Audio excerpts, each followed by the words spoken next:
family office is all about multi-generational wealth management, and legacy planning is extremely important there.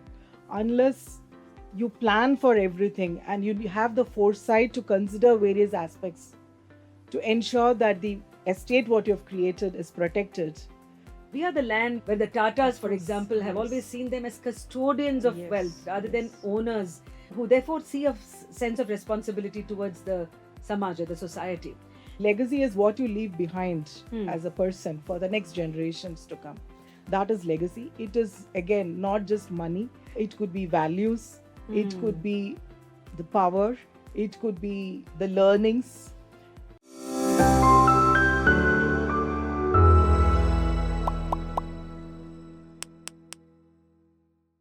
Hello and welcome to this podcast that's called Keeping Wealth Wise.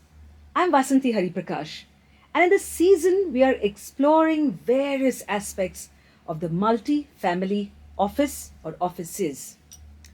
And in this episode, to be specific, let's look at beyond wealth, money, richness, but what really follows in that whole arc. And we have a guest who's very much in the thick of it, helping families, helping businesses create legacy.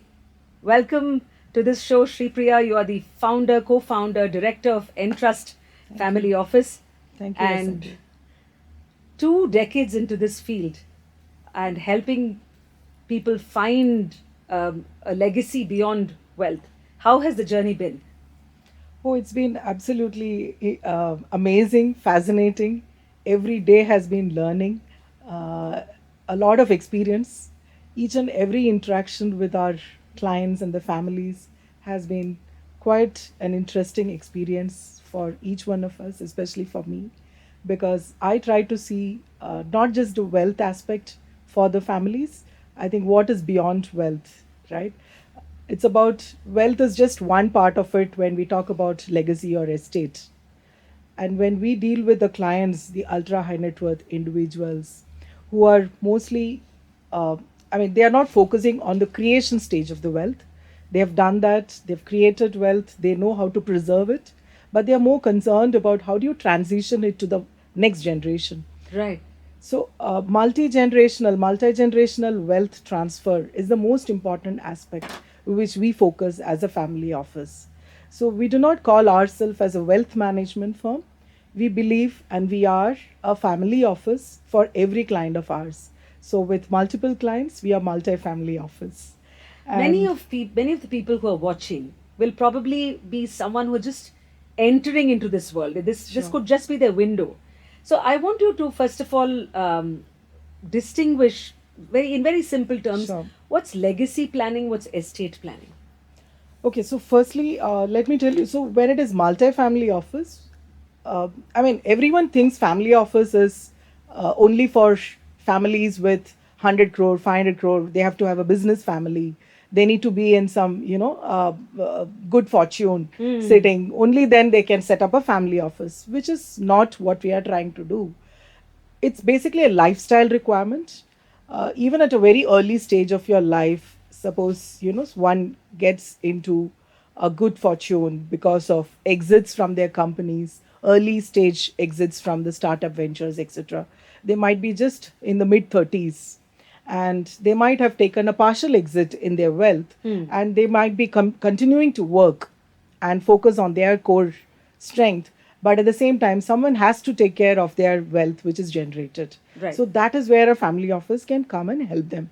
It could be as low as 10 crores, 20 crores, whatever it is, but the person who has created, he or she may want to continue focus in their strength, which is either setting up their own business or another business venture which they are getting into, or maybe there are some people who get into totally philanthropic part of it Yeah. and not just focusing or not just working, and or maybe they are getting into academia or they get into writing books. So at that stage they feel that managing this wealth can become a headache for them, because managing wealth is not about only understanding investments, markets, etc. It is also about understanding the nuances along with that, like what is a kind of tax treatment, compliance aspect of it, the paperwork involved in Hmm. that, dealing with various managers, the asset managers, fund managers, so many things. So that can become a headache for some of the families or some of the individuals. So they believe that appointing a professional expertise, professional who is expert in all of these aspects would be helpful. Right. So that is the wealth management which we take care. But when you say legacy management or estate, so estate includes your financial as well as non-financial aspects. It could be your movable, immovable assets as well.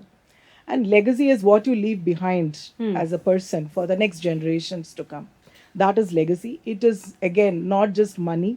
It could be values. It Hmm. could be the power. It could be the learnings. So there are various aspects one would like to leave behind for the next generations. Values is mostly everyone talks about the purpose, Yeah. what the family has been building or has been, walking the talk, right? They have been in the business, they have set up, they have, laid out certain foundation. Now how do you ensure that these are carry forwarded for the next generations to come? that And is that's where you that step is in. where the legacy and legacy planning Planning. comes into place So again. you are somebody who, I mean, for more than 2 decades, Yeah. you've had a rich career in the finance space, and then with Entrust itself as its co-founder, you all have set up this, and multiple aspects which go way beyond financial. What I'm curious about is that in the Indian philosophy, while you have equal importance given to commerce, to Yeah. earning, it's Yeah. not just moksha, karma, but it's also artha. Yeah. It's money, it's wealth, Yeah. but also a higher goal, a higher end. Yeah. We are the land where the Tatas, Of for course. example, have always Yes. seen them as custodians of wealth Yes. rather than Yes. owners, who therefore see a sense of responsibility towards the samaja, the society. Now, as someone who is entrusted quite literally with the family wealth to be put to the best use, Yeah. um, you have explained the legacy planning as well as the estate planning. If you had to really drive, because you, in this book particularly, which I want to show the viewers, this is a book called The Multifamily Office. It's by Raj Mohan Krishnan, who's the managing director, principal founder. That is, you are speaking about legacy planning as the crown jewel of a multifamily office's offerings. Correct. What was the thought behind that? So, like I said, family office is all about multi generational wealth management, and legacy planning is extremely important there. Unless you plan for everything and you have the foresight to consider various aspects to ensure that the estate what you have created is protected, you will not have a successful succession plan for your next generations, right? So this planning is extremely important, and that's where the family office helps.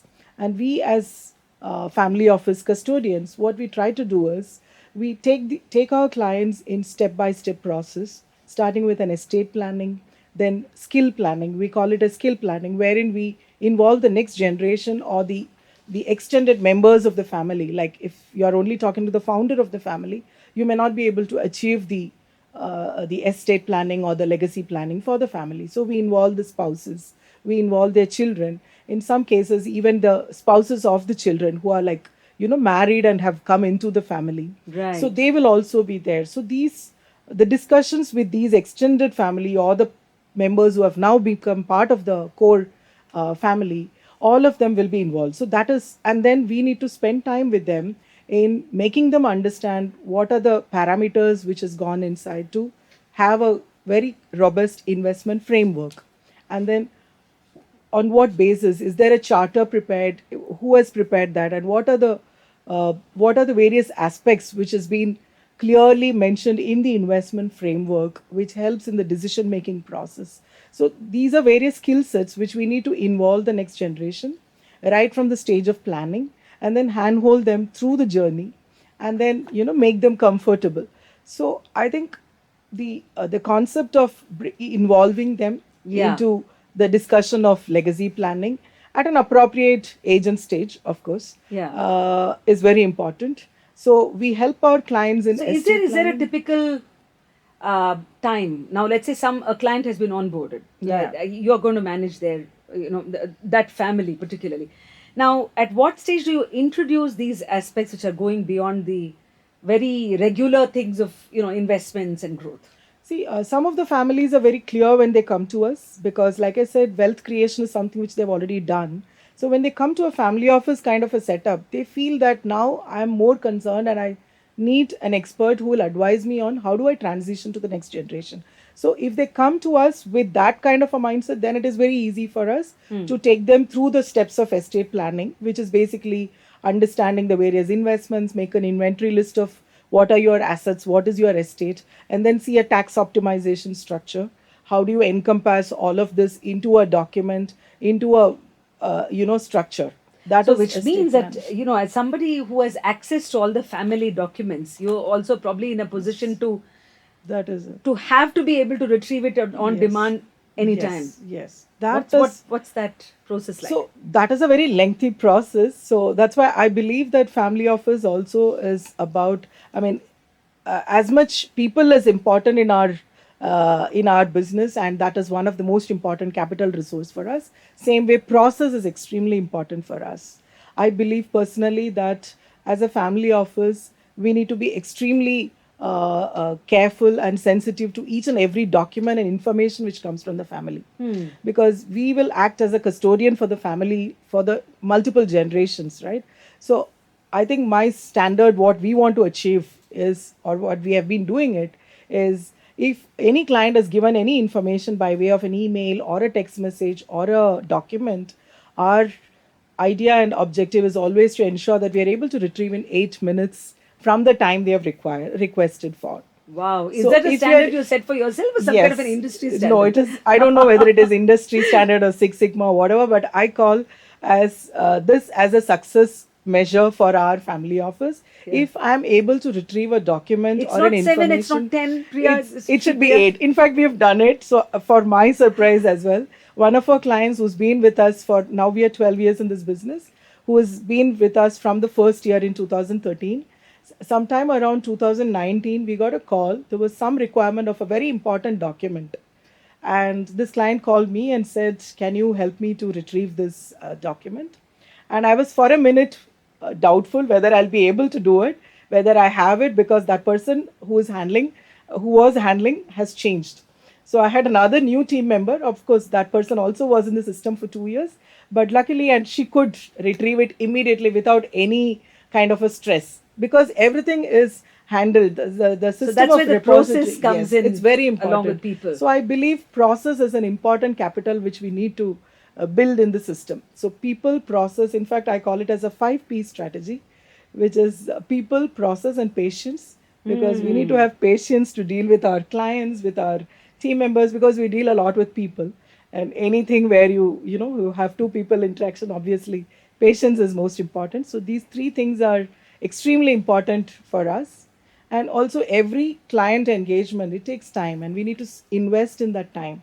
We Right. need to have that patience to go with the client's requirements, understanding level. Each client comes with different understanding levels. I can't expect that in the first meeting the client understands and builds that excellent comfort with us. Right. And if we have to become a confidant for the client, it takes time. It could be 1 week, it could be 1 month, it could be like 4 meetings, 5 meetings. It takes time. We've had cases where even after 1 year, or even after say 1.5 years also, client keeps changing. Can you change these review format? Every quarterly review when we go, there are family members who say that this format, can you add this? Can you include this? These should not be part of it. So, and we customize it. That's all about family office, right? We So it's need to customize clearly it. a long-term Absolutely. game. Yes. Lots of Yes. patience along Yes. with Lot along of with this. patience required. And then along with this 3P, which I mentioned, people, process, and patience, you need to blend it with passion and professionalism. That's Oh. when a true family office will emerge. So that's philosophy which we That is believe. that's yeah. So it's like a template. It's something which also ensures the Yeah. efficiency with which you perform. Yes. Now, Yes. Shripriya, let's take an example of a client who has approached you, and I mean of a family that's approached you, and then they become your client. What is this process of document? How do you even access the document? Do you have a kind of a ready list? Give us some examples of these documents that you're talking about. Okay, so again, these are all multiple documents, I mean, multiple things. So, what we do initially is when the client gets onboarded, first thing, of course, is give a common email ID that becomes a family office ID. So, every email information which comes is all passing through that family office ID, so that tomorrow if anyone wants to retrieve any email, it is available in that is on the soft copy or the email. Similarly, for documents, what we have done is we've got a something like an inbox. Those days you had a box kept outside the door at the gate. Yeah. Similar to that, we came with a interest family office box with the small window on it. Right. So this box is given to each of the family. They keep it at their entrance. And we tell the family members that any statements or any documents which you get physically, you can literally put it into that box. And we will arrange for a pickup, at least in Bangalore, we have been doing it. So every week, one of our executive, the runner person, goes there. He has the key. So he opens and he brings all the documents with the envelope, the sealed envelope.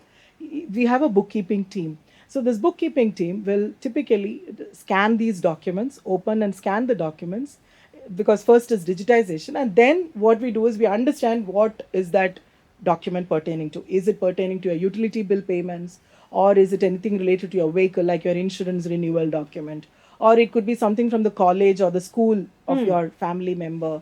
So these are categorized and bucketed under various things, and then it is filed in the respective file of that family, and the soft copy goes in that respective folders. So we do this for So this every is also client. good old physical way of collecting It's these. required. Certain Yeah. things that good old process only helps. In fact, we used to have register entry, but then we said, okay, let's not do registers. We'll keep a soft copy of it in Excel sheet, Yeah. and then everything is kept in respective folders so that we can easily access. And the family can be rest assured that, okay, there is a team who has a repository of everything what I need. In fact, that has helped many, many And the times. family tells you to which email No, no. ID can They be will able to just send it access to the your. email ID. The family has to only know about the family office ID. Obviously, they will, like if it is my family office, it will be something like Shripriya family office at gmail.com, something like that. It's as simple as that. Or it can be an SP, something like Yeah, that. yeah. I right? meant that the discretion of who opens that within the family is up to them. Is up to them, but okay, that is discussed before. So at the time of engagement, we kind of understand who are the family members who will be directly involving, directly writing to us, and who from our team will be directly involved in these communications, in these emails which comes to us. So email is saved, every document is saved, and it can be retrieved easily whenever the families need for any kind of requirement. So we spent that's a these very lengthy last process. few minutes, which I think is very essential for people to get an absolute grip of how this happens. And this is important for people to understand. Yes. It doesn't happen from thin air. Follows through all the steps. But now I'm going to leapfrog to that place, that point where we are looking at your expertise or role in leading families to a beyond wealth scenario. If I look at the India Philanthropy Report 2024, and this is some data that I pulled out, which I found very interesting, is that while businesses have historically spearheaded family philanthropy, it says India is seeing more professionals accumulating wealth and engaging in that. They say about 20% of members currently, and private philanthropy particularly has grown 10% in 2023 to about 1.2 lakh crore. Now, there is of course the CSR angle for companies, corporations. Yeah. And within philanthropy there is so much of it could be for something in the welfare of girl children, something to be given to the senior citizens. So when you are advising the families or leading them towards that, how do you equip yourself? Okay, so firstly, when we sit and understand with the family, we'll prepare a document, which is what I called as investment policy framework or the investment policy document, which will have everything. What are the kind of investment instruments you want? What is the expected return? What is the objective of the investments? Long term, short term, all of that. And a last column is a section is also about philanthropic interest of the family. Right. So we try and understand. These are all the initial conversations which we have. And again, it is reviewed every once in a year or once in 2 years, depending on the family's time and interest. It is mandatorily reviewed once in 2 years, but otherwise, earlier also, we are open to discuss. So, in this section of philanthropy, we try and understand what are the areas of interest the family has, what are the causes for which the What family they would feel like to very support. strongly about. I mean, it depends again, family to family. These are personal things. Yeah. Some, in case because of their some family incident, some people would want to, support those causes which are more Yeah. closer to them, Yeah. right? So those are documented in this investment framework, and then we try and help them. How do we find out the right kind of foundations or right kind of organizations where they can allocate their money towards such a cause? So that is something which we help our clients with. But invariably, most of the families have direct connect. Obviously, through their network, they would have connections, so they can also directly make those philanthropic grant to those organizations. But we definitely help them. But what is more important is, from planning point of view, we guide our clients to set up a separate trust or a vehicle for philanthropy purpose, because then only the continuity happens. Otherwise, what you have started today may not continue for multiple periods. Yeah. Say, for example, you want to support an educational institution. You want to support them for at least next 5-10 years. There's, I mean, hardly anything which will happen by just one time payment of a check, right? So you may want to support them for the next few years and then monitor them, then review them. How is it? How is the grants being utilized? How is the outcome of it? So we suggest, we tell our clients to form a separate trust which is dedicated for philanthropic purposes. So that's part of the planning, and then that trust takes care of all of these grants paid on a periodic basis. So for the family, it's just one allocation, but there'll be a document which says at what stages this money has to be disbursed. This grant has to be disbursed, and whose approval is required.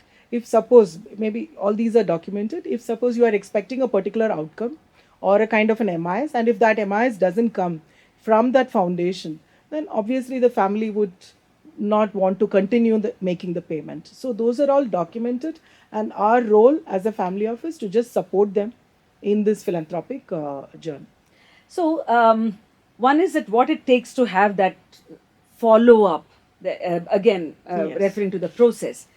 In the book, particularly, and I'm going to read out to our viewers and listeners, is the chapter that you have in Legacy Planning Services. This episode, and I quote, in 2011, while Raj Mohan, that is Raj, the head of Entrust, was still an employee in a top bank, he paid a visit to an important client, a first generation entrepreneur, rising star with a dazzling ambition, who was still in his early 40s, was running his goods distribution business. And I sort of fast forward to the time when he and Raj apparently struck an instant rapport, and then he began asking the person questions which are beyond wealth, which is welfare. Now, the book says that to his dismay, the client had done nothing to safeguard, let's say, his and the family's future. Raj said that the client could create a family trust which would deliver these. Now, the point where I think is interesting, because that drives us to the mortality element of no matter how wealthy the person or the family individuals are. It says that Raj accepted, saying that the gentleman wanted to look at it later. That client succumbed to a massive heart attack a few months later, leaving behind a young family with no inheritance, and the children were not enough old to take over the business.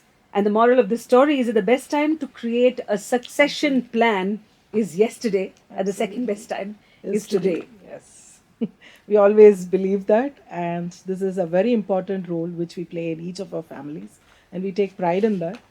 That we kind of, like I said, the foresight required for each family, that this is the right time to have a estate plan in place. And always the best time is when everything is going well, the family is harmonious, everyone is talking terms in the table, etc. Yeah, Obviously, we yeah. want this to be there always, but to anticipate, I mean, to ensure and to ring fence that all of those things are documented and tomorrow no one is questioning, it's better to introduce the estate planning concept. So we do this with every family at the right time, and even from the beginning, from the first conversation itself, we tell them that this is something we would like to initiate at maybe in the next few meetings. How do we start the estate planning process? And again, estate planning is not just about setting up a trust. many families, many companies or banks and institutions, they think setting up a trust is only the estate planning, which is actually not the right way of positioning an estate planning. Right. Estate planning involves right from the planning stage, the management of the investments. How do you manage? Do you have the right process in place? There is a policy document which is made, or do you have the right asset managers to manage? And then tax planning is also part of this. And then having the structures, right? Having the metrics, approval metrics, delegation, who is going to do what at what stage. These are all have to be documented. So there comes the family charter concept. A family charter is prepared by the head of the family or the founder of the family office, saying that, okay, these are important aspects which I want to document.